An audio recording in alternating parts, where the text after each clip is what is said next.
Let's transform from an average looking bridesmaid to a more polished appearance without much complexity.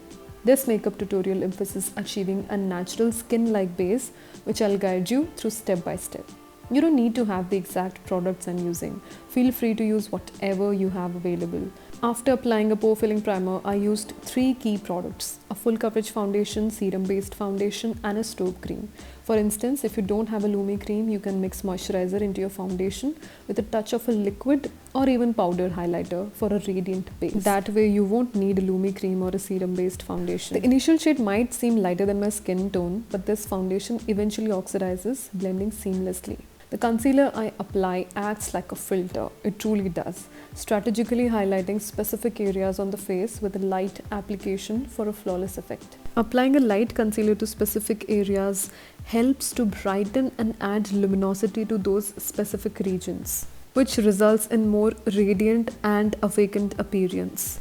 Highlighting with a lighter concealer can give you a youthful and fresh look by mimicking a natural glow. While I let the concealer sit for a while, I'm using the contour product. Now contour plays a vital role in sculpting the face, giving it shape and dimension. As I always say, that we have to make makeup work for us instead of against us. So let's make makeup to work in our favor rather than simply applying it without a purpose. I understand the overwhelming feeling of watching the beauty bloggers effortlessly layering one product on top of the other so effortlessly, and still they look so stunning. I've been there, I've done that. However, after undergoing the basic makeup training and practicing over 2 years, I've come to realize that these products aren't meant to complicate your routine, but to enhance it. Years ago, my makeup kit only had a compact powder and an eyeliner. But now, having explored various products, if I were to start again, I'd opt for just a few essentials like concealer, loose powder, and a blush. I particularly love this loose powder from K-Beauty, perfect for setting under the eyes and over the smile lines to prevent creasing. And when I talk about filter-like makeup, I always think about the 2 products, which are concealer and a loose powder.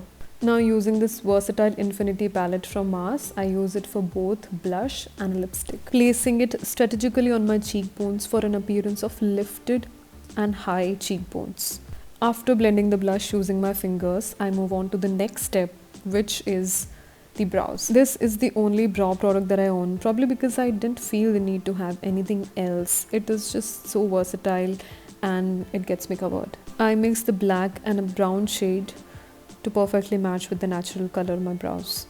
My eyebrow routine involves filling in the borders without creating a box, which is very 2016-ish.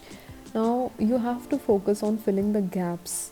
That is it. For the eyes, I created a winged effect using a brown eyeshadow, and then following that I blended it in my crease, and then I used a black eyeshadow, further enhancing the winged effect. After that, I used a kajal on my waterline. After you finish applying the kajal, take a sturdy brush of your choice, dip it in the brown eyeshadow, and then start smudging the kajal that you've applied for a finished look. I used an eyeliner to finish this look, and then I used an eyeshadow stick for inner corners and brow bone. This eye makeup suits my eye shape, enhancing its natural features. Understanding how eye makeup complements hooded eyes took me quite some time. Initially, I couldn't understand why certain eyeliner techniques seemed unflattering. Through online tutorials, I discovered looks tailored for eyes lacking visible lid space like mine. This realization made me understand the uniqueness of each eye shape and the necessity of applying makeup while considering one's eye shape. I then applied highlighter on the high points of my face, and then I mixed 3 shades from this Infinity lip palette to create a unique shape that I liked, slightly overlining my lips for a pouty effect. And I initially didn't plan to apply a lip gloss, but lip gloss does really add a charming touch, enhancing the pouty effect. Oh, and I almost forgot the mascara, adding it now for the finishing touches. Complementing this look with the basic earrings and a bindi, because it feels incomplete without bindi. Trying on a choker necklace, and it does really ties the entire look together perfectly. I wore the sari at my brother's wedding, intending to create a striking and elegant makeup look with an hair up to, but due to time constraints, I couldn't execute it. But this look is what I would have liked for that day. Anyway, subscribe if you haven't already. Like this video and I'll come up with another interesting video soon. See you in the next one. Bye.